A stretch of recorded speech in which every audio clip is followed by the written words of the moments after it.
mais uma vez nós te agradecemos por esse tempo aqui, essa conferência, que não, na verdade, Pai, não está acabando, ela está só dando um start de uma nova fase, que cada um de nós vamos experimentar.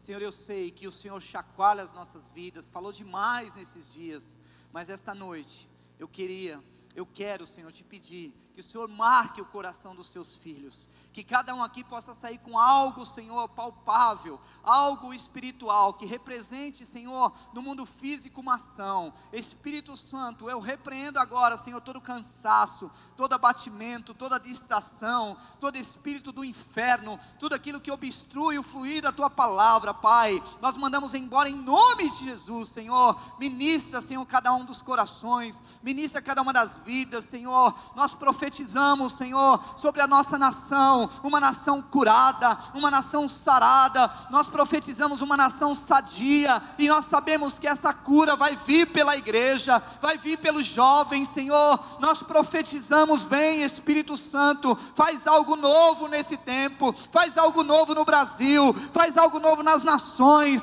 faz algo novo nas nossas vidas, Pai, faz algo novo nessa cidade, faz algo novo na vida dos teus filhos, Senhor. Eu declaro um tempo de conquista, um tempo de colheita, eu declaro um tempo de vigor, de unção maior, Pai. Senhor, todo espírito, Senhor, maligno, de oscilação, Pai, que há na vida dos jovens, uma hora quer, uma hora não quer, Pai, nós repreendemos esse espírito e declaramos o espírito de valentia, um espírito de perseverança, um espírito de unção, de valentia, um espírito de intrepidez, Pai. Senhor, que cada jovem, ao sair daqui dessa noite, Pai, ao abrir a tua boca, ao tocar, ao falar, a estar com pessoas, a vida deles mudam, Senhor. Nós declaramos em nome de Jesus, amém, amém. Se você recebe, aplauda o Senhor aí, em nome de Jesus, amém. Eu quero começar contando uma história verídica, que eu ouvi essa semana. A história é a seguinte: na rádio CBN, eu costumo ouvir de manhã, quando eu estou saindo de casa, e eu ouvi uma história que me chamou a atenção. Eles estavam contando que um jovem, eles não falaram a idade, mas um jovem, ele resolveu deixar o cabelo dele crescer, e durante o processo de crescimento do cabelo, esse jovem sofreu muito bullying, sofreu muito ataque, muita perseguição na escola, muita perseguição dos amigos, dos colegas, só que ele ficou tranquilo, ele não continuou deixando o cabelo crescer, até que um dia, ele foi no cabeleireiro, cortou o cabelo, pediu para colocar os fios de cabelo dentro de um saquinho, e ele foi até Sorocaba, ali no Hospital Infantil de Combate ao Câncer, e ele doou o cabelo dele. Queridos, qual que é a moral da história? É uma história real, uma história verídica, é uma realidade isso. Esse jovem, ele sofreu bullying, sofreu perseguição, foi chamado de gay, foi chamado de outros nomes. Eu acredito até que, na verdade, cabelo grande já deixou de ter esse sentido há muitos anos, mas infelizmente ele sofreu por algum tempo. Só que a razão que ele deixou esse cabelo crescer era muito maior do que o sofrimento, do que o bullying. Tinha um propósito: doar os fios de cabelo para o Instituto do Câncer Infantil em Sorocaba. O que esse jovem tinha, queridos? Por que ele deixou o cabelo crescer? Porque na verdade, esse jovem tinha dentro dele uma causa. Tinha uma causa. E pode projetar aí, por favor? Tinha uma causa. Esse é o tema da nossa ministração, dessa última ministração. E eu tenho certeza, queridos, que cada um de nós aqui, sem exceção, todos nós temos sonhos, temos alvos, temos projetos, temos desafios, Muitos aqui têm causas, sonham com tantas coisas, com um futuro maravilhoso. Mas de tudo o que nós ouvimos, queridos, de quinta até hoje, nesses 3 dias, a pergunta que nós precisamos responder é: nós estamos, queridos, de alguma forma, impactando as pessoas? A pergunta que nós precisamos responder é: eu tenho uma causa? Porque nós saímos daqui, depois de tudo isso que nós recebemos, se nós saímos daqui sem ter uma causa, porque nós viemos até aqui, porque nós ficamos horas na estrada, porque nós pegamos avião, porque nós saímos da nossa casa, dormimos no colchão, dormimos em sala, dormimos no chão. Queridos, nós precisamos ter uma causa. Se você responder que tem, queridos, a pergunta que vem seguinte é: essa causa envolve quem? Essa causa envolve o quê? Envolve pessoas. Essa causa envolve, queridos, crianças. Nós precisamos pensar que hoje existe uma geração sendo gerada, crianças que estão aí nas ruas, precisando de nós, jovens, precisando de nós como pessoas, fazendo a diferença. Nós precisamos nos levantar, queridos. Nós precisamos sair daqui realmente sonhando com tudo que Deus vai fazer na nossa vida financeira, no nosso futuro, casamento, faculdade, estudo. Mas eu quero dizer uma coisa, queridos, a nossa causa precisa envolver pessoas. A sua causa, a minha causa precisa envolver pessoas. E uma coisa que eu tenho percebido, queridos, há algum tempo já, que talvez nós estamos negligenciando um grupo de pessoas, um grupo de membros, de pessoas tão importantes, que são as crianças. Jovem, você, talvez muitos jovens aqui vão ser os futuros pastores das suas igrejas, amém? Quantos recebem, diga amém. Você vai ser o futuro pastor, e sabe quem vai ser a futura ovelha sua lá? O seu líder, serão as crianças. Mas eu não estou dizendo nem as crianças que estão dentro da igreja, mas eu estou dizendo as crianças que estão lá fora, as crianças que ainda não conhecem a Jesus, as crianças que ainda não ouviram falar de Deus, alguém que pode mudar a vida delas, queridos. A sua causa envolve pessoas. Outra pergunta que eu quero fazer para você: famílias. Quantas, queridos, quantas famílias você já conhece? Quantas famílias você já sabe? Quantas pessoas você sabe que hoje, nesse momento, estão se separando? Quantas pessoas estão deixando seus lares? Essa estatística fantástica de que muitos filhos não têm o nome do pai. Por quê? Destruição da família. A igreja precisa se levantar, querido. E eu queria que nós saíssemos daqui com essa causa no nosso coração. Eu sei que você está saindo daqui doido para ir na sua cidade, fazer evangelismo, e começa a fazer uma lista, colocar tantas coisas em mente. Mas eu quero dizer uma coisa para você, querido: não adianta nós sairmos com uma lista desse tamanho, se nós não tivermos um alvo, se nós não tivermos um foco. E uma coisa que eu tenho orado esses dias e pedido para o Espírito Santo: Espírito Santo, traz de volta a sensibilidade nas nossas vidas. A impressão que eu tenho, queridos, é que nesses dias nós temos perdido a sensibilidade. Nós temos perdido o relacionamento, nós temos perdido o tato. As pessoas estão mais animadas em se comunicar via Facebook, via WhatsApp, e lá nessas redes as pessoas falam tudo o que querem, tudo que têm, o que estão sentindo, o que não estão. Então, eu estou triste olha, hoje eu estou triste, me sentindo triste. Misericórdia, vai orar, irmão. Está sentindo triste, o que vai ficar fazer? O que eu vou fazer? Sabe, então as pessoas querem ficar, enquanto o relacionamento não tem mais, e nós estamos ficando insensíveis, queridos, diante de uma sociedade que está precisando da sensibilidade da igreja, da sensibilidade dos jovens.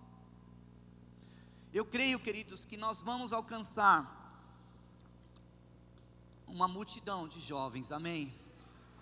Uma multidão de pessoas uma multidão. Eu creio, queridos, que vai acontecer isso, mas nós precisamos aprender a ser sensíveis, precisamos aprender a abrir mão do nosso grupinho, da nossa panelinha, do nosso jeitinho, porque, queridos, as pessoas que vão chegar não são igual a nós, as pessoas que vão chegar não usam a mesma roupa que eu uso, a calça que eu uso, o sapato que eu uso, o relógio que eu uso, as pessoas são diferentes. Se eu não abrir a panela, elas não entram, queridos. E se elas não entrarem, queridos, elas vão voltar lá para o mundo e vão mergulhar na droga, no sexo, na prostituição. Queridos jovens, nós temos aqui uma conferência, tem 90% de jovens, mas essa palavra é para todos nós. A sensibilidade. Nós precisamos ser sensíveis, queridos, há um clamor no coração das pessoas. As pessoas estão gritando, falando: olha, eu quero, realmente eu preciso de um abraço. Pensa em uma coisa que jovem precisa, é ser abraçado.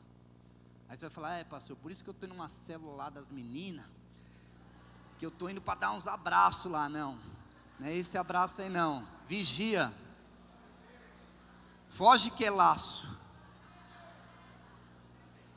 Querido, nós entramos na igreja, às vezes na célula, às vezes no ambiente, e não abraçamos, não conversamos, não olhamos mais nos olhos. Eu nem vou pedir para você olhar no olho, porque está escuro.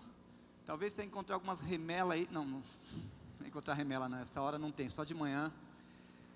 Mas, queridos, falta isso. Mas por que isso está acabando? Porque a sensibilidade, ela não tem mais. Nós não temos mais sensibilidade. Perdemos esse tato. Você já abraçou um jovem? Vem aqui, por favor, você do Diflin. Não, eu ia chamar o nome dele, mas vou fazer propaganda já, né, meu? Garoto Diflin, pensa num cara Diflin, meu. Cadê a roupa do Diflin? Me abraça. Tem uns caras que é assim, meu. O cara fica assim, ele não consegue ser abraçado, porque ele não consegue, ele não sabe o que é abraço na vida dele, ele fica assim. Solta aí, meu. Vamos aplaudir o Diflin. É que, deixa eu salvar ele. Na verdade a camiseta ficou suada, e nós só damos uma camiseta por mês para o cara que trabalha lá. A segunda é paga, então tá liberada aí essa camiseta sua que não é do Diflin. Veja, queridos, o cara não sabe o que é abraço.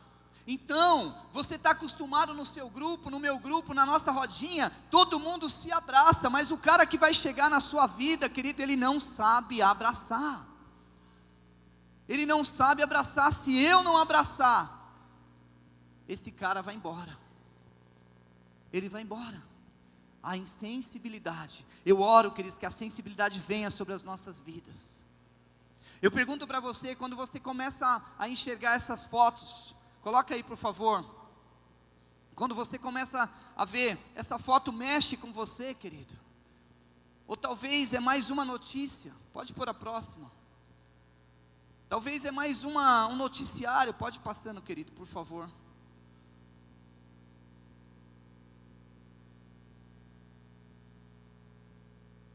Para aí. Queridos, sabe aonde nós estamos com os nossos olhos?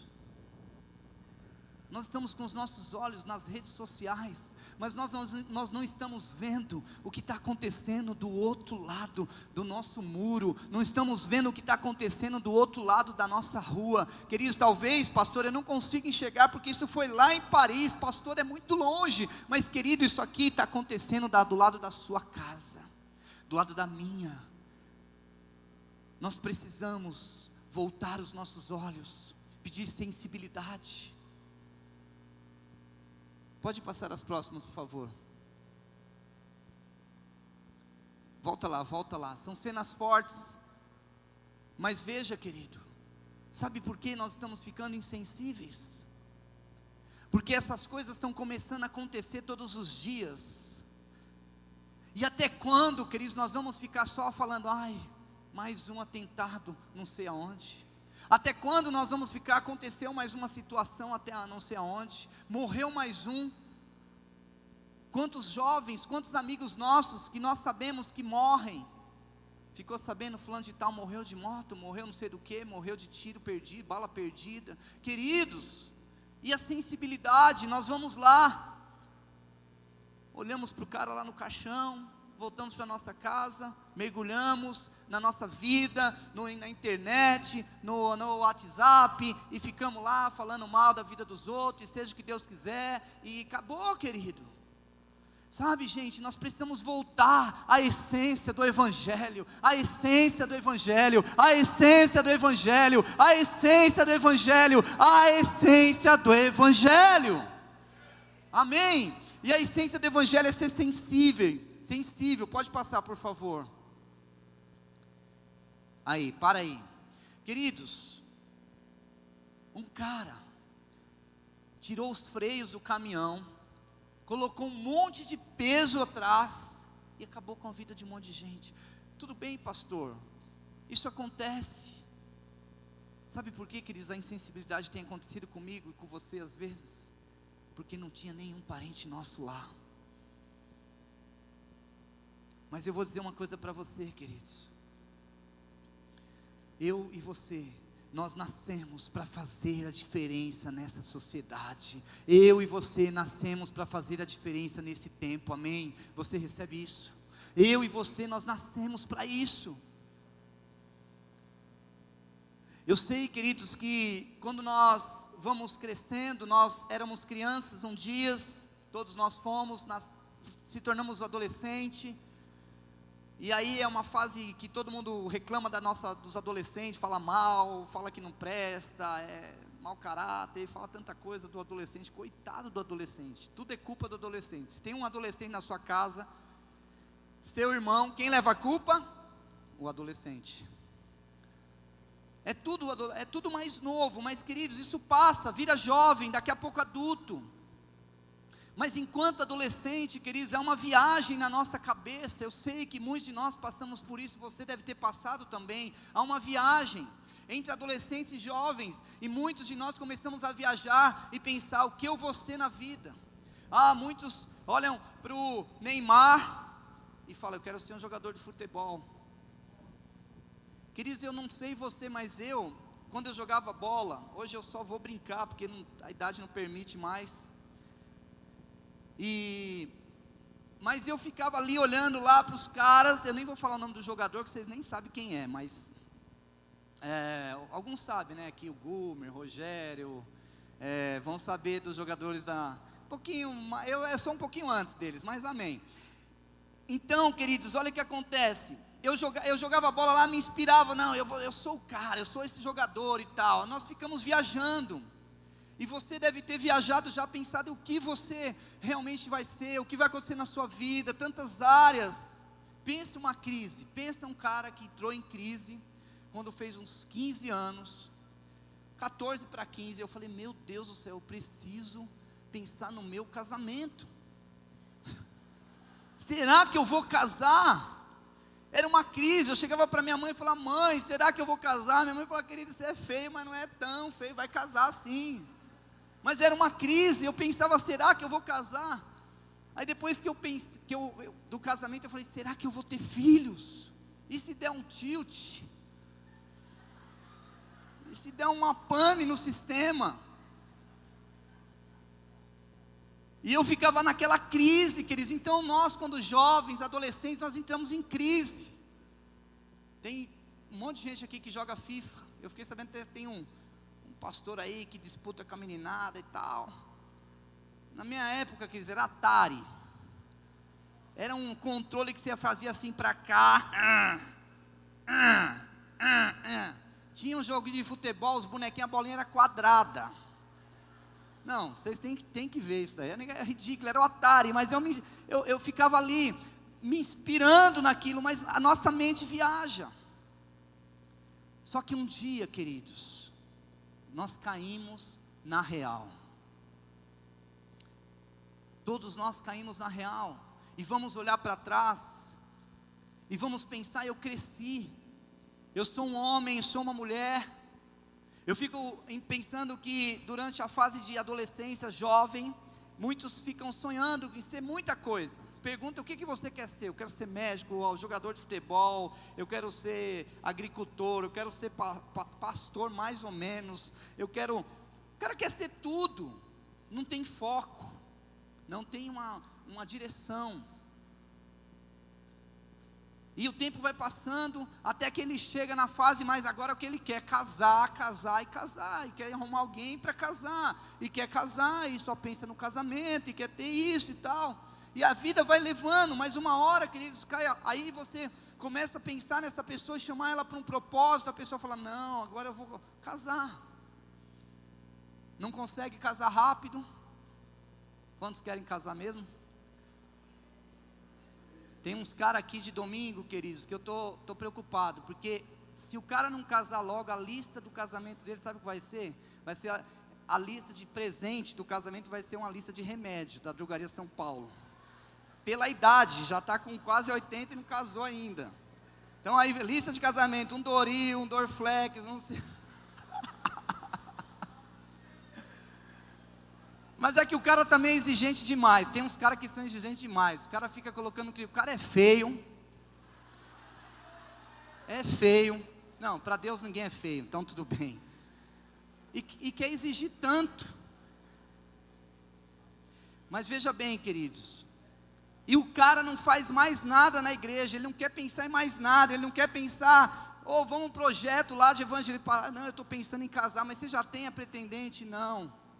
Então vamos para o evangelho. Não, eu só penso em casa, estou orando, jejuando, e estou me consagrando, mas não vai. Agora, querido, o tempo passa. Eu pergunto para você nessa noite, como pessoa, como cristão, qual é a causa da sua vida? Qual é a causa da sua existência, querido? Eu sei que você vai casar, eu sei que você vai ter carro, eu sei que você vai ter tudo isso, mas a questão é: qual é a causa que hoje te consome? Se a causa que te consome não for pessoas, nós estamos totalmente fora do propósito de Deus. Nós precisamos voltar, querido. Talvez muitos de vocês aqui ouviram seus pais dizendo, todos aqui, ou a maioria dizendo, eu sei que muitos aqui ouviram o pai dizendo: filho, Deus tem um propósito para você, Deus tem uma história para você, Deus vai fazer algo na sua vida, Deus tem um plano na sua vida. E você fica todo feliz: meu pai falou que tem um propósito. Mas a questão é: qual é o propósito? Isso meu pai não falou, meu pai falou só para eu ter juízo. Estava bom até o propósito, mas aí na hora que entrou: tenha juízo, tenha cuidado, tenha não sei o que. Você já teve visto seu pai falando com você: cuidado menino, volta cedo, não se perde. Talvez muitos que vieram aqui, talvez o pai até escreveu lá no papel: descer no aeroporto, sobe a escada rolante é um negócio que rola assim, aí você entra assim, se você for no banheiro, tem um banheiro, toma cuidado, porque em São Paulo é perigoso, e não sei o que, eles roubam lá. Não rouba não, queridos, aqui é São Paulo, aqui é tudo gente boa. Amém? Todos os estados têm gente boa, todos os estados, então você não precisa ficar preocupado. Mas, querido, aí o seu pai falou que tinha um propósito, e você acreditou. Só que a questão é: por que nós, queridos, não estamos realmente indo em direção a esse propósito? Porque nós não sabemos qual é o propósito da nossa vida. Querido, deixa eu dizer uma coisa para você: você pode sonhar com a faculdade, deve, com o casamento, deve, com tudo isso, mas você precisa entender que o propósito da sua vida é usar o meio aonde você está para impactar pessoas. Você precisa usar o meio que você está para mudar a vida de pessoas. O evangelho precisa mudar a vida de pessoas. Agora a questão, queridos, sabe o que acontece? que uma das coisas que tem acontecido muitas vezes, uma das razões que muitos propósitos não têm acontecido na vida dos jovens, não só daqui da igreja, mas de muitos lugares, sabe, uma das coisas que tem impedido você de crescer, é que nós criamos um problema, e o problema se chama você mesmo. Porque você diz que você não pode, que você não consegue, que você não tem jeito, que você não nasceu para isso. Sabe por que nós fazemos isso, inclusive no meio dos jovens? Sabe por quê? Porque nós nos comparamos. Vamos nos comparar, ele é melhor que ele, o cabelo da outra é melhor que o meu, o tênis do outro é melhor que o meu, o iPhone do cara lá é 16, o meu é 8, o dele não trava, o meu trava. Começamos a comparar. Quando você começa a se comparar, querido, sabe o que acontece? Você sai do foco, do referencial, das luzes que Deus coloca na sua vida e começa a andar por si só. Porque para Deus não importa, querido, como você é, como você está. O que Deus quer é te usar. O que Deus quer é fazer a diferença na sua vida. Sabe uma coisa que esses atentados têm me chamado a atenção? É que alguém chegou para esses caras, para o homem bomba, explicando para eles, sabendo, sabe, falando: olha, vocês têm algo melhor para vocês. Só que quando eles falam que tem algo melhor para essas pessoas, eles querem dizer, porque a pessoa já é uma pessoa derrotada, já é uma pessoa frustrada, já é uma pessoa amargurada, e aí alguém, de alguma forma, pegou essa fragilidade dessa pessoa, sem propósito, sem ter uma causa, e colocou uma causa dentro dela. Esses caras são especialistas em colocar causa dentro de pessoas destruídas, frustradas. Esses homens bombas, os caras, eles são frustrados. Na Alemanha teve só que não tem nada a ver com o Estado Islâmico. Sabe uma das causas que o cara entrou atirando lá no monte de gente? Depressão. Queridos, existe uma multidão de pessoas esperando você e eu dizer para ela: tem uma causa, tem uma causa, tem uma causa para você, tem uma causa para você. Mas alguém chega para essa pessoa, sabe, queridos, e coloca no coração dessas pessoas que se elas morrerem dessa forma vão ser heróis, vão entrar para a história, vão atingir um marco. Agora, querido, o que mais eles estão fazendo é colocando uma causa dentro do coração dessas pessoas, uma causa sem propósito, uma causa que não vai levar ninguém a lugar nenhum, vai levar as pessoas, vão morrer. Quantas pessoas nós conhecemos que não tem nenhuma causa dentro delas? Talvez, pastor, você está falando, mas eu sou uma pessoa que eu não tenho uma causa dentro de mim, sou evangélico, sou convertido há tantos anos. Eu não sei se está repreendido em nome de Jesus.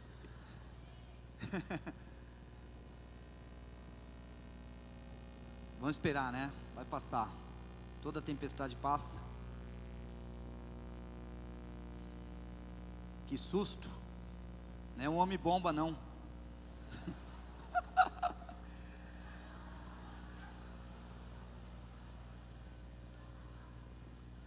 Queridos, sabe o que acontece? A causa que colocaram no coração dessas pessoas foi morrer por uma causa. Morrer por uma causa. Preste atenção no que eu estou dizendo. Morrer por uma causa. Só que a proposta do Evangelho é outra, queridos. A proposta do Evangelho é viver por uma causa. é viver por uma causa. Queridos, antes de falar de algumas pessoas, alguns personagens da Bíblia e de alguns exemplos que nós conhecemos,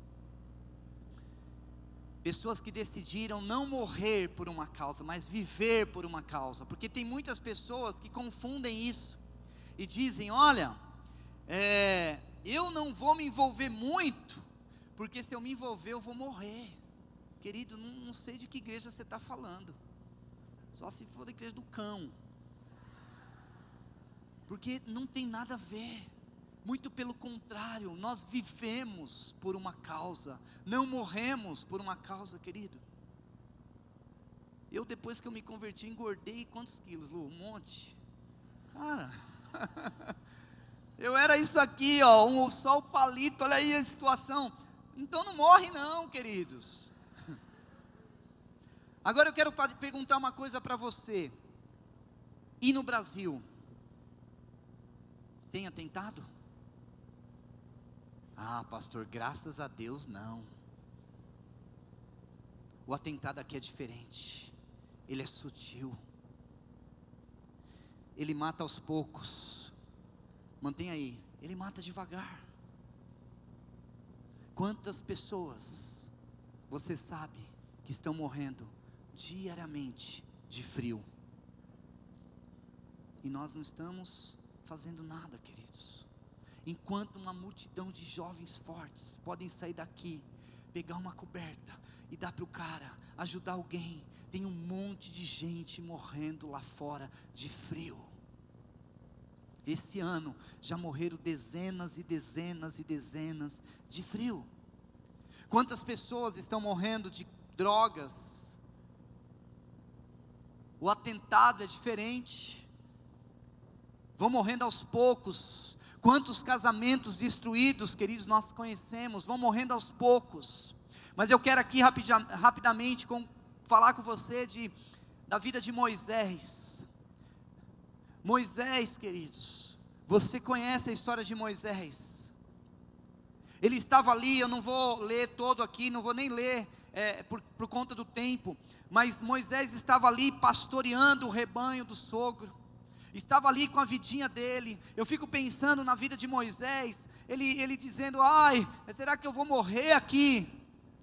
Talvez ele pensou: não, eu vou passar a vida aqui, cuidando dos bichos do meu sogro aqui. E aí ele vai ficar rico e vai deixar eu fazer um puxadinho no final do quintal, e eu vou morar com os meus 12 filhos e vai dar tudo certo. Talvez, querido, muitos de nós somos como essas pessoas, pensamos assim, sonhamos pouco, somos pensamentos pequenos, não temos perspectiva de vida, mas ainda assim essas coisas nos prendem, essas coisas nos sufocam, e nós trabalhamos por elas, vivemos por elas, e no fundo, é por essas coisas que nós estamos morrendo, queridos. O Evangelho não mata, o Evangelho é vida.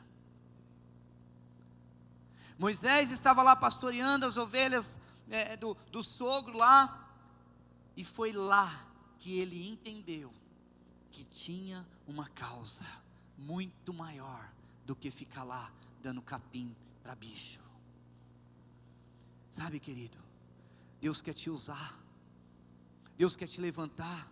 Talvez você sai todo dia da sua casa e você acha que você vai para o trabalho, pega o ônibus, pega o trem, vai para o trabalho e volta. E você entende que a causa da sua vida, o momento da sua vida é esse, mas a causa da sua vida é você, durante esse trajeto, fazer a diferença na vida das pessoas. Entender uma causa maior. Vamos pensar, querido, na vida de Esther. Esther, nós sabemos que ela foi convidada diante de uma situação que aconteceu lá no palácio. O rei resolveu trocar de rainha, mandou procurar uma mulher bonita, e acharam. E ali levantaram ela para ser uma rainha. E naquela época, queridos, olha, pensa uma coisa, talvez você mulher vai falar, eu queria ser Esther. Porque lá a Bíblia diz que a mulher ficava 1 ano no salão de cabeleireiro. Naquela época, para a mulher se apresentar para o rei, ela ficava 1 ano no salão de beleza. Querido, eu fico pensando como é que pagava essa conta, também que era o rei. Porque às vezes vai uma vez por semana, já é uma grana que vai, imagina 1 ano. Mas ela estava lá, queridos, para ser rainha. Ela estava lá para ficar no bem bom. Só que surgiu uma situação, judeus iam ser mortos, pessoas iam morrer, e ela entendeu que a razão dela estar naquele palácio não era só ser rainha, mas era se levantar por uma causa, livrar centenas e centenas e centenas de judeus da morte, querido. Nós precisamos entender, existe uma causa. Vamos pensar na vida de Davi. Davi, queridos, era o cara, ele matava leão por hobby. Era a vida dele, ele não ficava lá o dia inteiro no Facebook, porque ele gostava, o negócio era matar leão. Vamos matar leão e urso e estamos fechados. Quantos foi hoje? Mas diante de uma guerra contra Israel, os filisteus se levantaram. Mas, queridos, eu queria que você lesse, tem a versão NVI aí, se você conseguir colocar aí, versão NVI, para você colocar, eu preciso falar aqui, né? 1 Samuel 17. A função de Davi, queridos, sabe o que Davi foi levantado para fazer? Levar comida e ver se os irmãos estavam bem. Só que lá, a coisa mudou.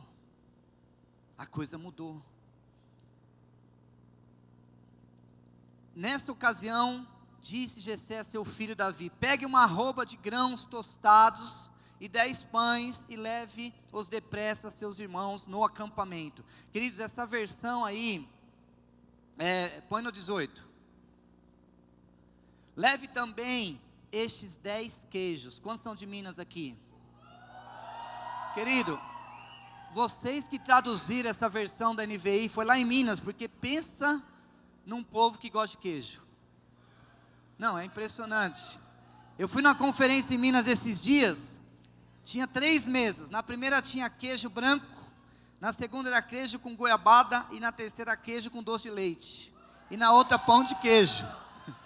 Os caras gostam de queijo. Aí o cara falou: pastor, quer comer pão de queijo com linguiça? Eu falei: só faltava essa agora. Não, eu nunca vi isso, queridos, pão de queijo com linguiça. Os caras comem pão de queijo com arroz, feijão, Coca-Cola, misericórdia, pão de queijo e Coca-Cola, uma bomba. A gente brinca com a história do queijo, mas paulista gosta de queijo, viu? Pensa um povo que gosta de queijo. O pastor Geraldo trouxe um queijo para nós lá, já está quase pela metade. Mas a função, queridos, de Davi era essa. A função de Davi era ir lá levar queijo para o irmão, levar queijo para o povo, ver se estava tudo bem. Só que ele chegou lá, existia algo que queimava no coração dele, uma causa.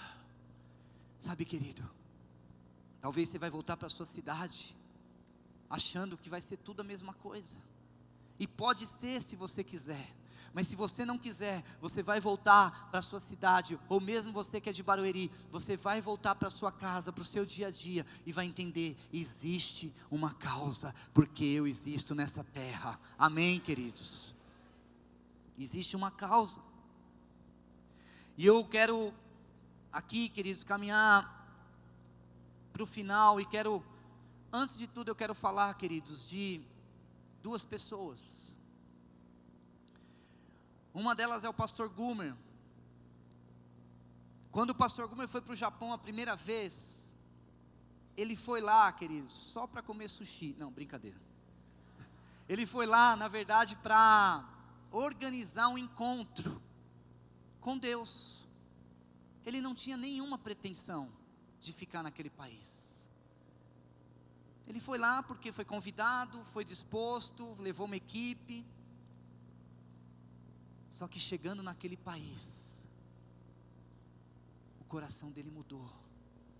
Porque tem uma causa que vale muito mais do que ficar na vida que ele estava. E era uma vida boa.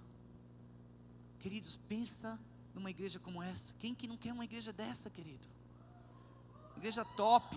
Vamos aplaudir por essa igreja. Aplauda Jesus por Barueri.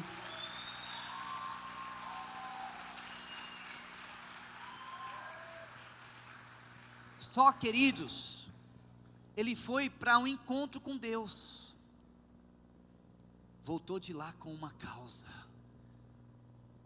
A tristeza, a depressão, o suicídio dos japoneses passou a ser a causa dele. Sensibilidade. Se ele vai sem sensibilidade, ele entra e sai do Japão. Eu vim fazer o encontro. Fiz. Como é que foi, pastor? Foi muito bom. E as pessoas gritaram, o encontro é tremendo. Em japonês, eu não sei como é que é. Fala aí, Bruno.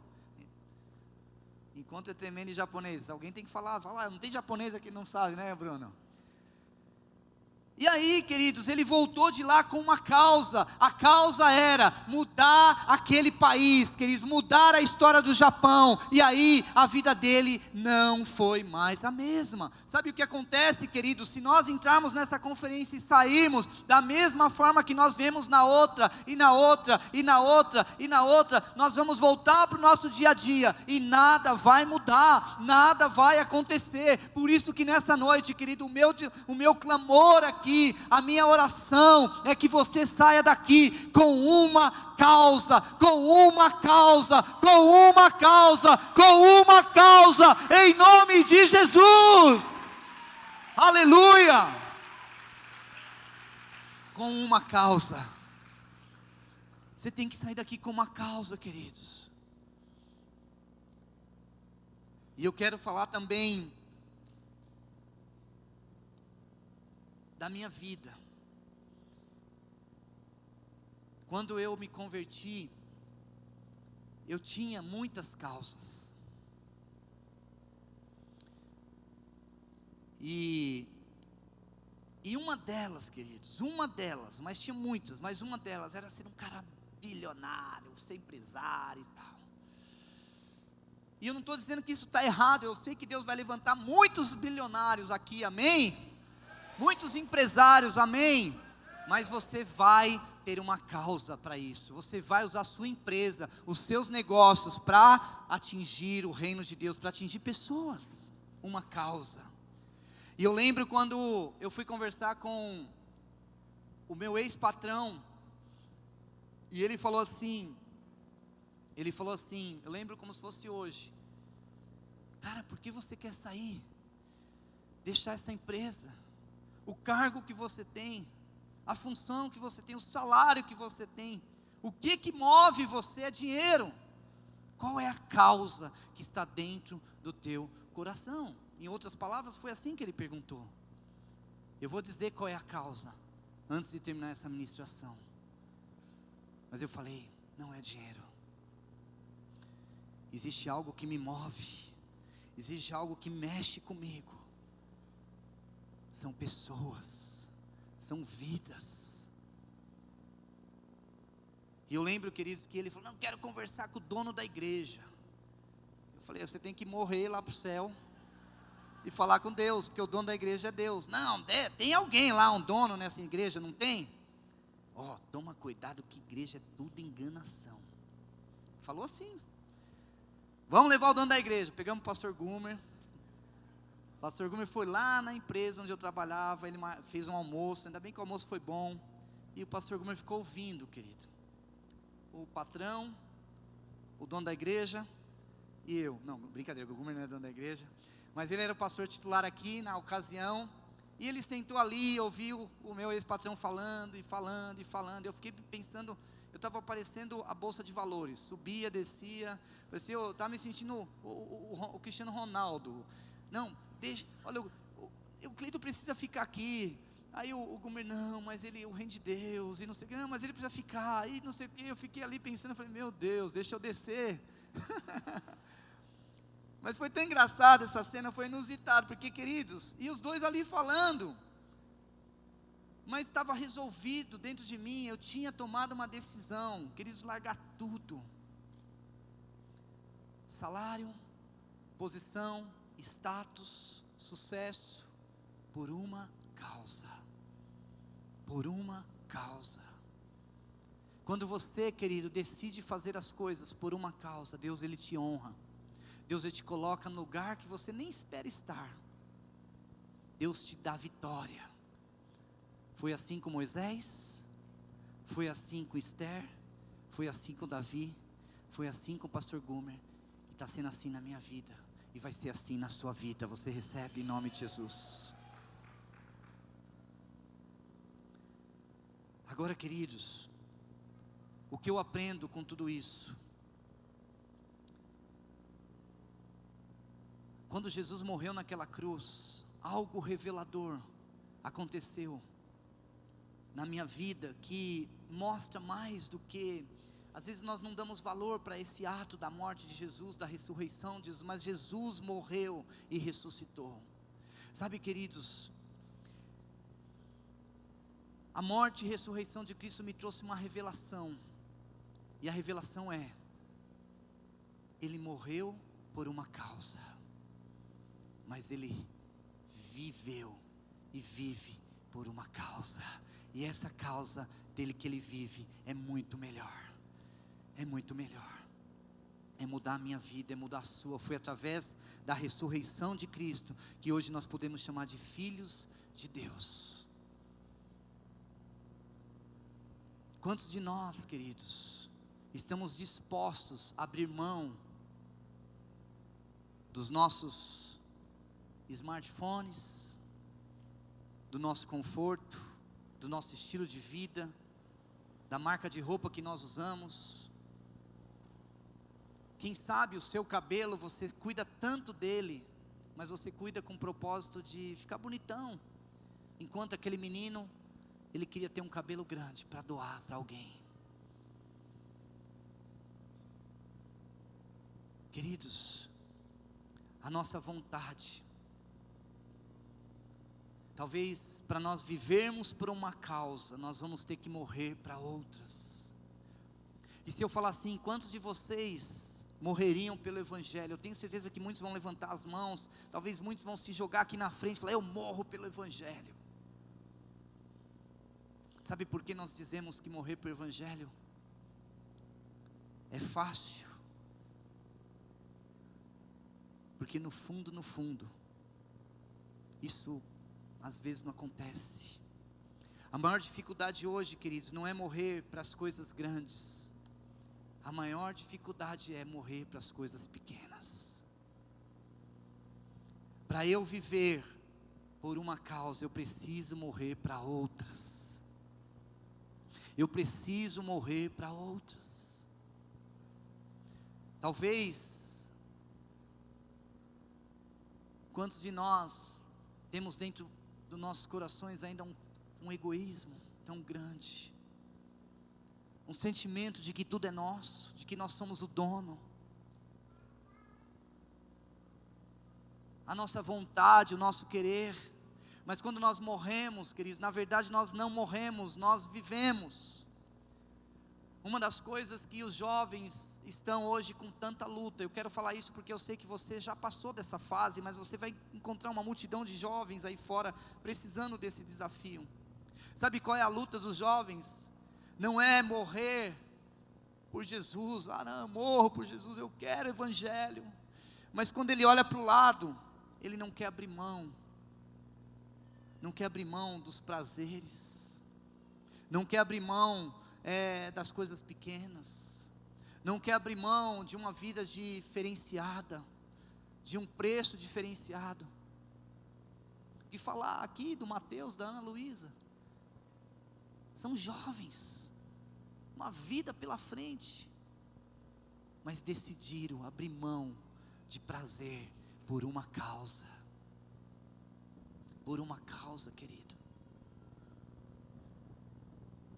E eu quero concluir, queridos, dizendo o seguinte: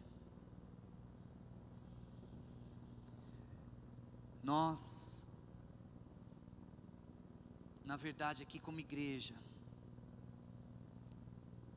temos uma causa, E eu sei que Deus vai fazer isso na sua vida, na sua igreja, na sua cidade, em nome de Jesus, amém. Deus quer levantar uma geração de jovens que tenham uma causa. Querido, não precisa sair daqui com muitas, mas saia daqui com uma.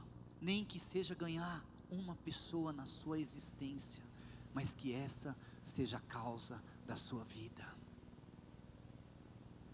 Não dá mais para você ir para a escola e voltar sem os seus amigos saberem que você tem um Deus, tem Jesus, aquele que muda todas as coisas. Uma causa. Sabe, queridos, a ideia aqui do Evangelho não é morrer, mas é viver. Quando nós fazemos isso, nós vivemos. E eu quero, aqui talvez possa até soar como pretensão. Pode até soar como pretensão, não sei como você vai visualizar isso, vai entender isso. Mas antes de falar da causa que realmente mexeu comigo, mexe comigo até hoje, eu vou até o dia que eu estiver morto. As pessoas vão chegar do lado do meu caixão, vão falar: esse homem viveu por uma causa. Esse é o meu chamado, querido. Viveu por uma causa. Eu sei que Deus vai fazer isso na minha geração, em vida. Mas ainda assim, se Deus não fizer comigo, vai fazer através dos meus filhos, através de você, através dos meus discípulos, através dos filhos dos meus discípulos, netos, sei lá, mas vai fazer. Mas não vai precisar, porque vai acontecer muito rápido, na nossa geração, queridos. Ontem, naquela ministração do Paulo, o Espírito Santo falou algo comigo, que eu quero dizer para os pais que estão aqui. Deus falou algo comigo. Teve um momento que o Caio estava abraçado com o Henrique ali, e Deus falou algo comigo. Falou: olha, as suas gerações, as descendências que virão através dos seus filhos, netos, bisnetos, tataranetos, vão marcar essa geração. E eu transfiro isso para você também, querido. E eu quero dizer que, em nome de Jesus, você pode escrever, assim como eu estava lendo um livro do Brian Houston, Viva, Ame e Lidere. Esse livro é incrível, você jovem deveria ler esse livro. Pensa num livro inspirador. E lá, uma das histórias que ele contou é que estava na Guatemala um taxista com lágrimas nos olhos, disse para ele: as músicas da Hilson têm mudado a minha família. Ele estava em Uganda, e uma senhora falou para ele assim: eu não sei muita coisa sobre a Austrália, mas o que eu sei sobre a Austrália é que lá tem cangurus e Hilson. Eu sei que um dia você vai ouvir falar de Barueri, de jovens avivados, e uma sorveteria, como o Caio falou, Fujita. Não sei se vai ser a sorveteria, eu sei que você vai ouvir falar dessa cidade. O que você sabe sobre Barueri? Eu não sei muita coisa, mas eu sei que lá tem uma geração, tem uma igreja poderosa de milhões e milhões e milhões e milhões e milhões de pessoas. Aleluia!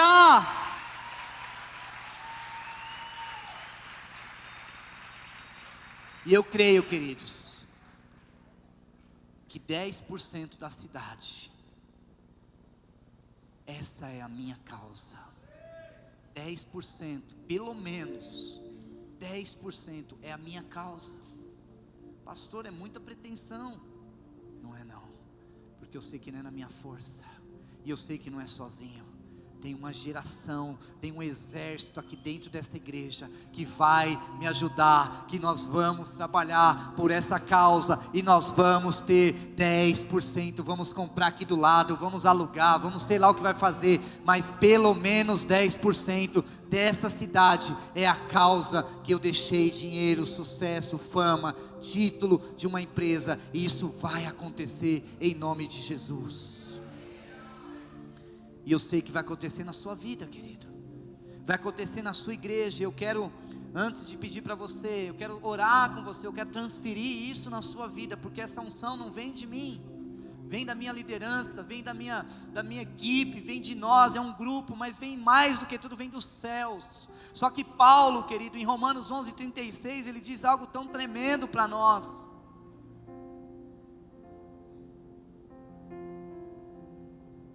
E nós temos que tomar cuidado, porque ou nós caímos num extremo, ou nós caímos em outro. O primeiro extremo, queridos, é não ter causa nenhuma. É não ter causa nenhuma. Ah, não tenho causa nenhuma, isso aí para mim, para que eu quero ter causa de ganhar pessoa? Para que isso aí? Essa é a mentalidade do inferno. Você não pode ter essa mentalidade, querido. E a outra mentalidade é: tem uma causa, mas eu que vou aparecer, eu que vou na frente, eu que vou ser o cara, meu nome que vai aparecer, vou fazer evento para eu aparecer. Querido, está tudo errado, está tudo errado. Paulo nos adverte em Romanos 11:36, ele diz assim: pois dele, por ele e para ele são todas as coisas. Aleluia, aleluia, aleluia, aleluia, aleluia. Você aplaudiu, mas agora você vai aplaudir mais, porque ele diz assim: a ele seja glória para sempre, para sempre, para sempre. Fique em pé, querido, fique em pé, aplauda o Senhor, porque para Ele, por Ele e para Ele são todas as coisas. Aleluia, aleluia. Queridos, eu sei que nós estamos com o horário aqui bem avançado, mas como todo mundo vai embora amanhã, à noite vai ser uma criança. Queridos, eu sei que tem muita gente querendo ir embora, mas eu preciso orar, eu preciso transferir, fazer essa transferência aqui, queridos, para a sua vida. Pastor, quem é você? Eu não sou nada, mas no meu coração tem uma causa. O que eu vou transferir para você não é minha causa. Eu quero que você tenha uma, pelo menos, querido. Decida ter uma. Nem que a sua causa seja acordar de manhã, orar todos os dias, mas que seja a sua causa. Então eu quero, enquanto nós vamos louvar aqui, nós vamos orar por você. Eu quero pedir para você sair do teu lugar, querido, se posicionar aqui na frente, ajoelhar, gritar, berrar. Sabe, queridos, eu estava orando por essa palavra, e o Espírito Santo colocou no meu coração, que dentro do coração de vocês existe um clamor. Existem muitos jovens, o Espírito Santo falou, vão ter jovens nessa conferência, precisando clamar a Deus. Não é sussurrar, é clamar, é gritar: Senhor, eu quero uma causa. Senhor, eu quero uma causa. Senhor, eu quero morrer para as outras coisas, mas eu quero viver por uma causa. Por uma causa, eu quero viver por uma causa. Começa a se derramar, querido.